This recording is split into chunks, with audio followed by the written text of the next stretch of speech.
Hello everyone, welcome to our Let's Play series of Sunless Skies. This is Colonel RPG as usual, and I'm very happy that you chose to join me today in Winter's Reside, a single street that cuts through the groves with London architecture. And apparently there's three revolutionaries, the council of... There's the Winter Council of revolutionaries in here. I don't know what this is. The Gregorian house is 3 stories high with silhouettes at every window. Some pace, others gesticulate, others have their heads closed, perhaps conspiring. The building is rammed to the gunwales with revolutionaries. Light pours from the open front door. The doorwoman is slight and no real obstacle, but a continuous trickle of revolutionaries passes her, some burlier than your strongest stoker. If she wants to refuse entry, she'd be able to enforce it. Well, I guess she is, indeed, refusing entry. You must become closer to the revolutionaries. I wonder if these are the Republicans. Let's see, a solitary cobbled street. The street nestles amidst the ruins and trees of Pan. One end what? Abutting an overgrown grove? I didn't know that it was a word. I think it might be related to carpentry here. Like a butt joint is a joint where the butt of a board touches the side of another board, and that's what it is. And a butting would be the butt of a it's just basically it's an intersection. It's just literally what it means. Revolutionaries with secateurs is that the word for hair dryers? Maybe. Wage continual war, rebuffing vines attempting to claim the cobbles. The Gregorian houses are well kept and cleaner than they were ever in London, but only one is lit up. It is the focus of the activity here. Outside it, revolutionaries trade, compare wounds, and practice tirades. Their home here offers them solace and restoration before the next battle. Then I could gain a savage secret or a sky story and a tale of terror if I mingle with the revolutionaries. Let's see. I can also share what I've learned in Eleutheria, so I can exchange an Eleutherian mystery for visions of heavens. I have plenty of those, so I don't need it. I can negotiate for a captivating treasure, which, I was looking last episode. I'm sorry, I bumped the microphone just now. Probably didn't hear anything, but I was looking through my notebook last episode, and there it is. A momentous exploit is what I need. And I didn't look at it for reason. I looked at the notebook, but I didn't put it in position so I could look at it again. So it's what I need. I'm specifically looking for a momentous exploit, and this will cost a point of hearts of iron, among other things. Were you initiated into Winter's Reside, the price would be less painful. I do want to be initiated. Negotiate for a captivating treasure. No. Accept an offer to join the revolutionaries. You are steeped in the mysteries of Eleutheria. Am I? For 3. I suppose. Your knowledge is invaluable. Do them a service and they will believe your ambitions align. Doing so will prevent you from joining the other factions of Pan. A friend of the Heart Catchers. This is all when I don't have specific things. Like a requiescat in pace. Pace? Yeah. Or a martyr in the Brazen Brigade. Oh, right, because I don't know what they are. It's the Brazen Brigade and the Revolutionaries. I would think these would be the Republicans. Yeah, let's go with that. I think I have a better understanding of who the 2 factions are here. Let's go with that. You are ushered through the door of Corncrake House. There is only one door available to you, leading into the front room. A burly revolutionary blocking the hallway prevents you from going anywhere else. The room is sparsely decorated. It has shelves lined with well-read books. By the window, a woman is in mourning attire sits working at a desk. There are no chairs, but the one she sits upon. The dour woman nods when you are introduced. She does not offer her own name. We have identified 3 who have been more put upon than most. They have been treated callously. She considers you carefully. If you would join us working for the Calendar Council, you must deliver these. 3 envelopes sit upon the desk. I can refuse, which will cost me 1 Eleutherian mystery, or accept. If the council wishes you to play a postman, so be it. Their banal tasks always conceal labyrinthine motives. She doesn't smile, but her frown softens. She passes you the first 2 envelopes. Deliver these cards first. The recipients need to know they are not alone.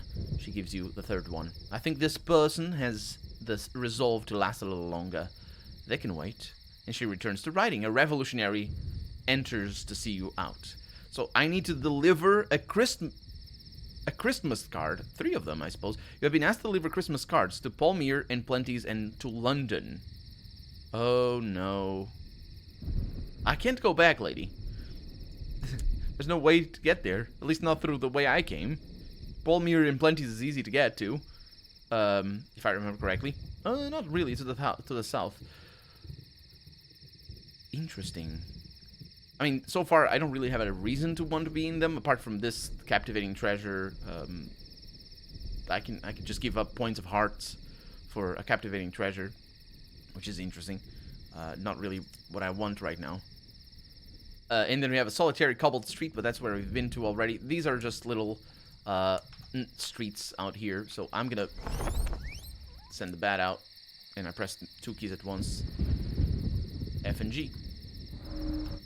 And we have something over there, but we're going to Aklis, so we're not going over there. That's just how it goes. And the game chugging, probably with all the enemies around. You can see some things at the bottom. Oh no, it's just dust. It looked like there were flying things at the in the background. And we got something up north. It could very well be more streets, for all I know. We're gonna go there eventually, on the way back, most likely. This is such a vast, expansive sky, though, that we're in. Oh, right. The crew have lowered their voices. No one speaks louder than a whisper. Beware Captain Griever's slumber here. Yeah. Let's be careful. Not that I can be very careful. I can try. Oh, the scout found nothing. Oh, that's good news. It's better to find nothing than to find something I don't really care for. Like a Griever. How do I get into Aklis? Man, the game chugs. It's spawning all the enemies, I think. Maybe, I don't know. I don't know why it would chug. Like, come on.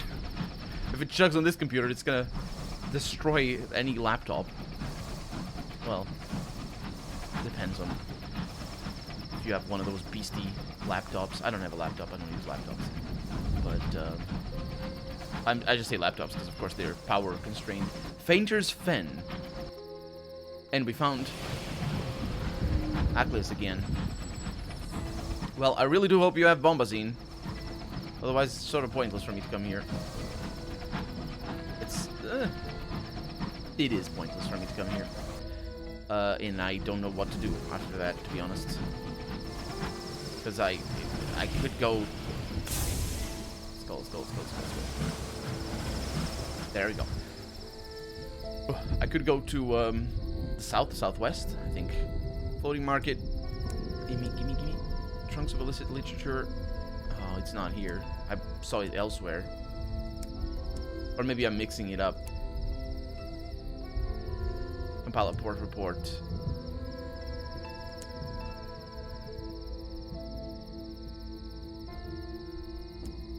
I don't think I can do anything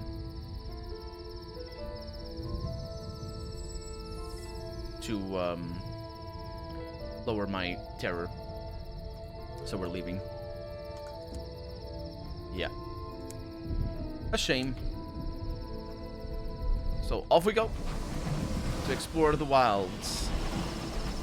Hopefully. So we have one place to southwest of Pan. Where is it? The House of Rods and Chains. I don't think we have any mission there, but we very well might. So south-southwest obviously would be, this is southwest, this is south, this is south-southwest. But the game, I don't think does that. No, wait, we can try it. Does that say north? It's hard to find. It does, okay. So maybe it does, I'm not sure.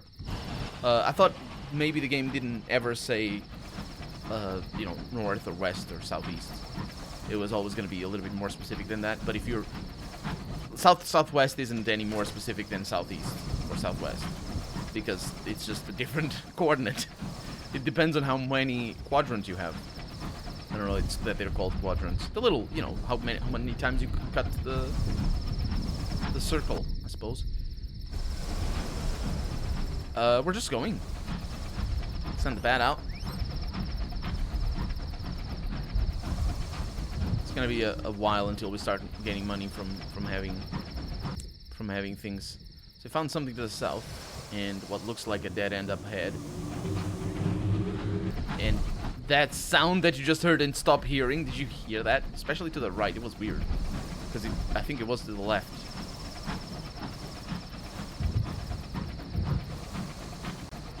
I don't like that sound. I think it might be the spinsters. Because I think I heard that sound when we were dealing with spinsters before.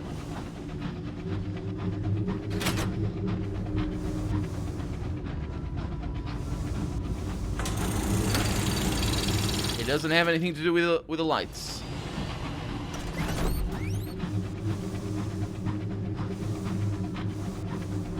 It's just a place that we are. Lovely place, I love it. But very spooky and chuggy. This wouldn't be where the spinsters live, though. Which I'm thankful for. Spinsters are really dangerous. They're very,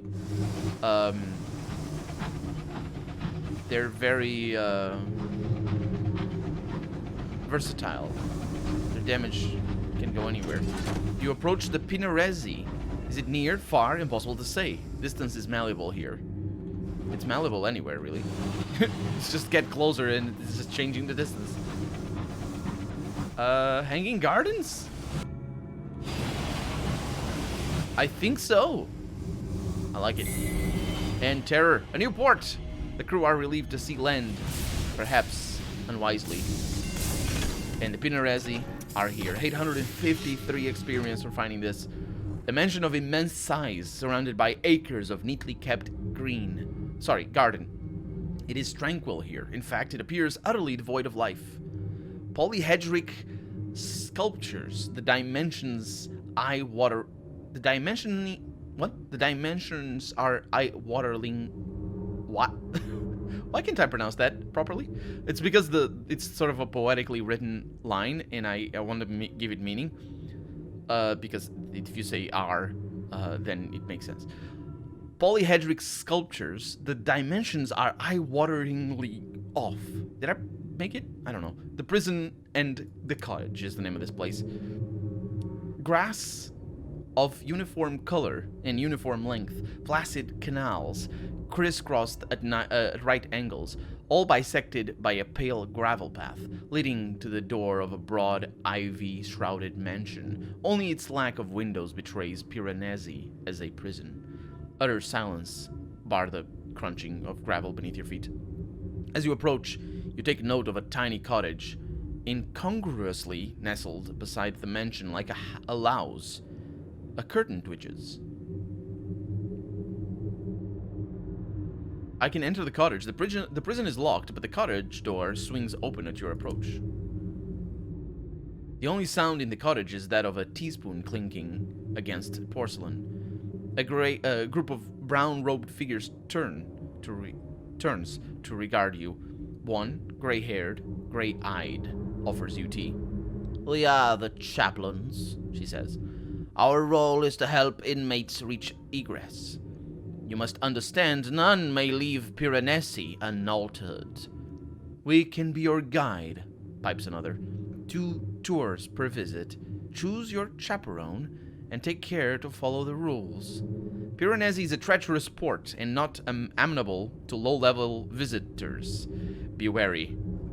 Low-level visitors, how dare you, sir? Why do you need a guide, though? The windowless prison is large, but surely it can be mapped. The gray-eyed woman sips her tea. Do not attempt to judge size or distance here. Piranesi is unmapped and unmappable.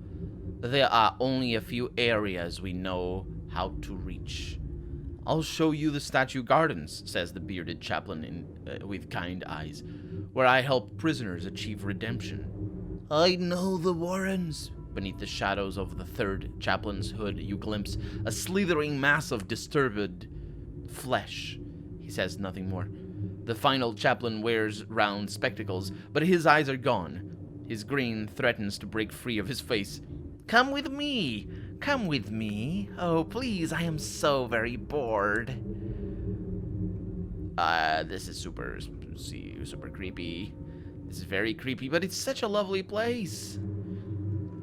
I can choose the gallant reformer as your guide. That's the gray-streaked, gray-eyed, amiable first person that we talked to.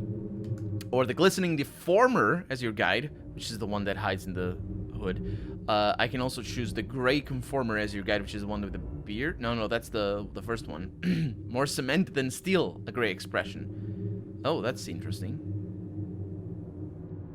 It kind of alludes to the stone people.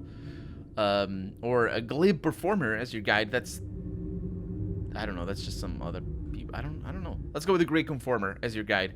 Gray hair, gray eyes, and a gray expression. More cement than steel.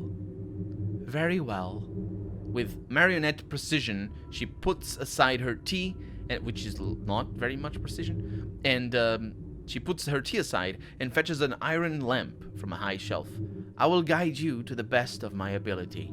You follow her out of the cottage, up the gravel path, to the doorstep of Piranesi. Footprints are worn into the stone. She takes an ornate silver key from her pocket, and when the door is unlocked, she holds it open for you.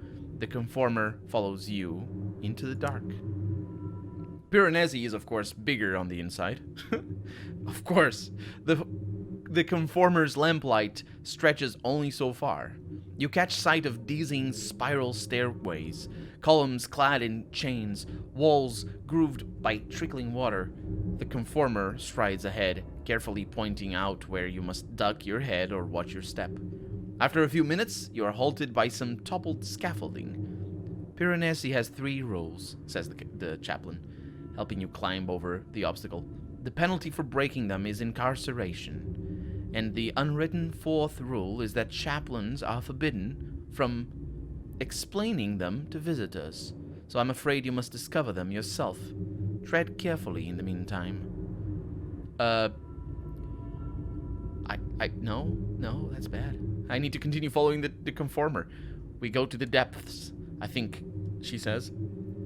Further into the prison, you begin to see inmates. Faint lights shuffling across distant bridges, hunched figures with lamps chained to their wrists. Those lamps impose a distortion of distance, says the conformer in a monotone. The prisoner's proximity to the exit is determined by how much they have changed since they entered. The more they change, the closer they are to freedom. Some are more mutable than others, and severity of sentence may vary. The conformer raises her lamp over a cavernous well. Light does not reach the bottom. Those cast into the deepest reaches must change beyond all recognition.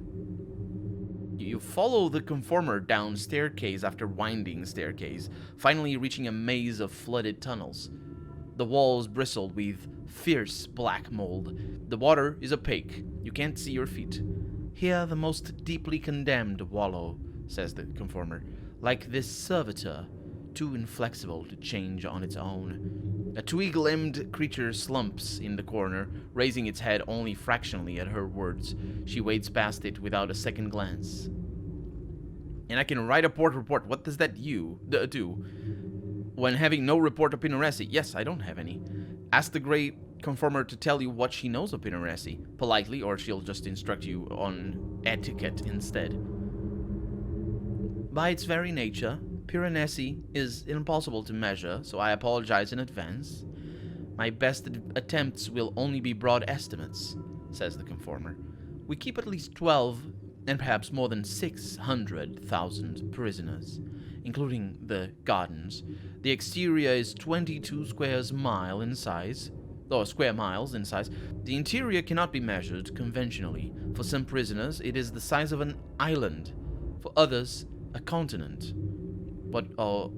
What of the prisoners, you ask? Any new arrivals? Any recently released? How do they feel about their imprisonment? What were they punished for? She shrugs. She can only offer her vague measures.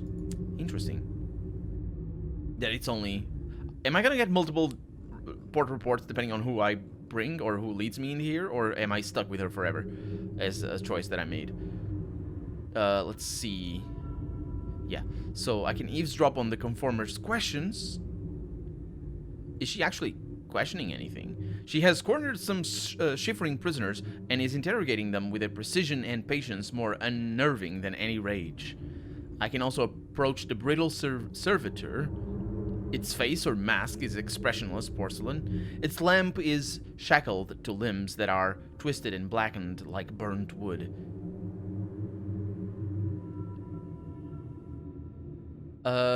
I'm gonna eavesdrop on the conformer's questions.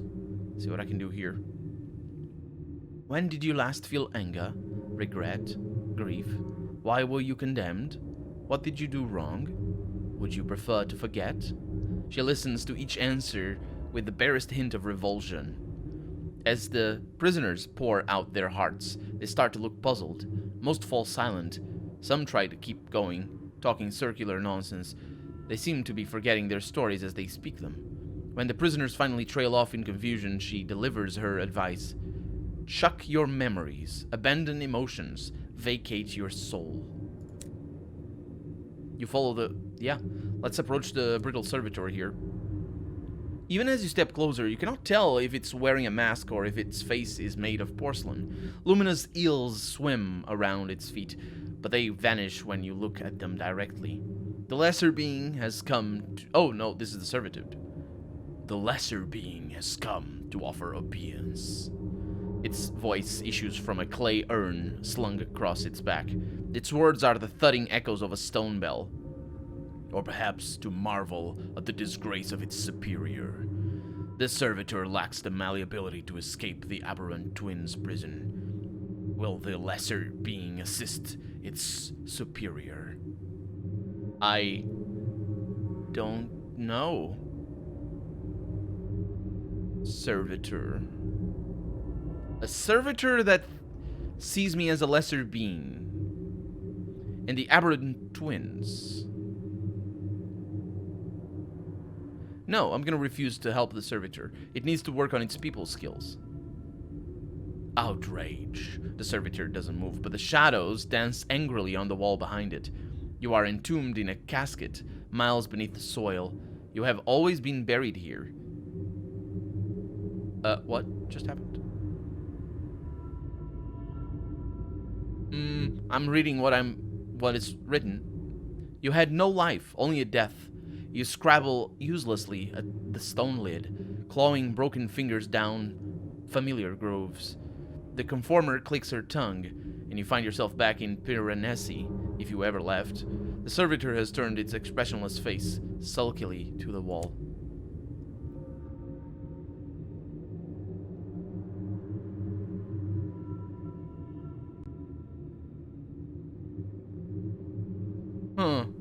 So that's the only thing I gained a little bit of terror, which is fine. It's the only thing I can do. Let's agree to help the servitor. I thought I was gonna explore a little bit more or something. The reward for freeing something so ancient and puissant should make its arrogance bearable. The arrogance is not really the problem. The lesser being will travel to the house of rods and chains, says the brittle servitor. The brittle servitor. It will petition the aberrant twin through its intermediary in the belfry. It will demand the servitor's freedom and a recompense for 2 centuries of inconvenience. My business here is concluded. The conformer does not quite smile. The conformer marches silently up an endless spiraling stairway, not looking back to see if you're at her heels. When you finally leave the confines of Piranesi, the sky seems dizzyingly wide. The conformer wishes you well in her leadened voice and returns to the cottage. You have completed a tour of Piranesi. The chaplains will only allow 2 hours at a time before they temporarily close the prison to visitors.